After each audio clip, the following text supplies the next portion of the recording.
BJP জনজাতি মোর্চাनि लोगोथ बान्दाव मन्त्री विकास देबबर्मा तकबुकर खुक्तुगे खुकनाय हिनि सामानि ककनो खाफुरजिगे अंगमानि ककसाका सीपीएम पलिटब्यूरोनि आदं जितेन्द्र चौधुरी आ ककनोतै सीपीएम पलिटब्यूरोनि आदं जितेन्द्र चौधुरी साका आसो गोबांमा मन्त्री रकनो खबै लुकु रकनि बसकांगो अबहाय कक सामारक बेलेखेन लासिमा सिंसाकक अबहाय मन्त्रीनो बाहायके मन्त्री सभाओ थाइरै मानाय हनै आबहायनो ते बिदाल बिदाल ककलाम साका सीपीएम नि पलिटब्यूरोनि आदं গতকাল রবীন্দ্র শতবার্ষিকী ভবনের প্রাঙ্গণে ভারতীয় জনতা পার্টির জনজাতি মোর্চার উদ্যোগে যে একটা জনসভা হয়েছে,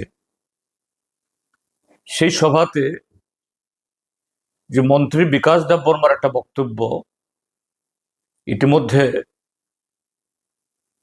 সামাজিক মাধ্যমে খুবই ভাইরাল হয়েছে।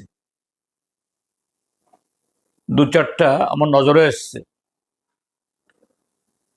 তিপ্রামথার কিছু কার্যকলাপে শুধু ভারতীয় জনতা পার্টি বা জনজাতি মোর্চা কেন, সমস্ত গণতান্ত্রিক দলেরই বক্তব্য রয়েছে বা তাদের কার্যকলাপ সম্পর্কে, সেখানে তাদেরকে কিভাবে গণতান্ত্রিক পথে সংযত করা যায়, মোকাবেলা করা যায়, এ সম্পর্কে যার যার মতো করে সবাই কথা বলছেন, বলবেন। কিন্তু মন্ত্রী বিকাশ দেববর্মা যে ভাষায় কথা বলেছেন, এটা তো একটা ভদ্রলোকের, এবং সেই ভদ্রলোক সংবিধানের নামে শপথ গ্রহণ করে তিনি একটা মন্ত্রী পদেও আসীন আছেন।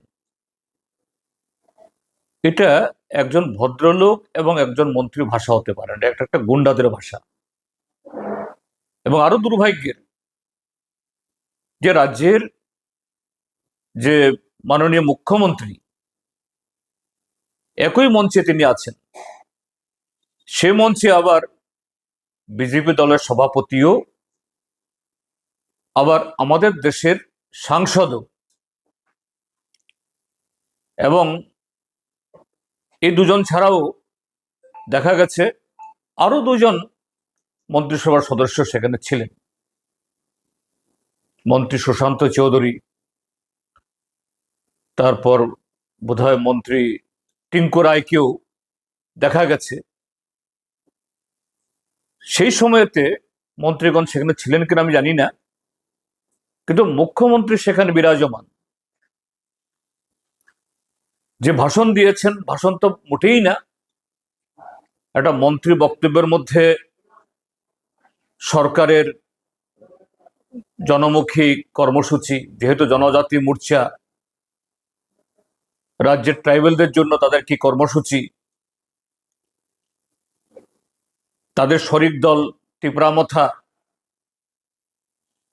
শরিক দলের কার্যকলাপ, গণতান্ত্রিক বা অগণতান্ত্রিক, তাদের বিভিন্ন ধরনের ইদানিংকালের যে সমস্ত ভূমিকা, এ সম্পর্কে সরকার তথা ভারতীয় জনতা পার্টি বা জনজাতি মোর্চার কি দৃষ্টিভঙ্গি, তার তো কোনো ব্যাখ্যা নেই।